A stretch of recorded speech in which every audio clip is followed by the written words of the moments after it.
भारत में सीनियर फौजी अफसर ने निजी भारतीय एयरलाइन के अमले को बदतरीन तशद्दुद का निशाना बना डाला। एयरलाइन ने फौजी अफसर के खिलाफ कानूनी कार्रवाई का आगाज कर दिया। निजी एयरलाइन स्पाइस जेट के मुताबिक 26 जुलाई को सीनियर भारतीय आर्मी ऑफिसर ने श्रीनगर एयरपोर्ट पर अमले के 4 एहलकारों को बदतरीन तशद्दुद का निशाना बनाया। तशद्दुद से एक शख्स बेहोश हो गया जबकि दीगर 3 अफराद को शदीद चोटें आईं, जिनमें रीढ़ की हड्डी में फ्रैक्चर और जबड़े पर शदीद चोट भी शामिल है। एयरलाइन के मुताबिक भारतीय फौजी अफसर ने नई दिल्ली जाने वाली परवाज में गुंजाइश से जायद सामान होने पर रकम अदा करने से इनकार किया और तशद्दुद किया। भारतीय ऑफिसर के खिलाफ मुकदमा दर्ज कर लिया गया। ऑफिसर पर एयरलाइन में सफर पर पाबंदी लगाने के अमल भी शुरू कर दिया गया है। भारत में सीनियर फौजी अफसर ने निजी भारतीय एयरलाइन के अमले को बदतरीन तशद्दुद का निशाना बना डाला।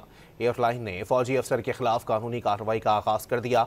निजी एयरलाइन स्पाइस जेट के मुताबिक 26 जुलाई को सीनियर भारतीय आर्मी ऑफिसर ने श्रीनगर एयरपोर्ट पर अमले के 4 एहलकारों को बदतरीन तशद्दुद का निशाना बनाया।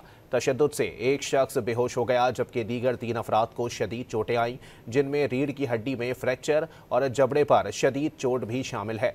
एयरलाइन के मुताबिक भारतीय फौजी अफसर ने नई दिल्ली जाने वाली परवाज में गुंजाइश से जायद सामान होने पर रकम अदा करने से इनकार किया और तशद्दुद किया।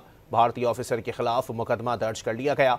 ऑफिसर पर एयरलाइन में सफर पर पाबंदी लगाने के अमल भी शुरू कर दिया गया है।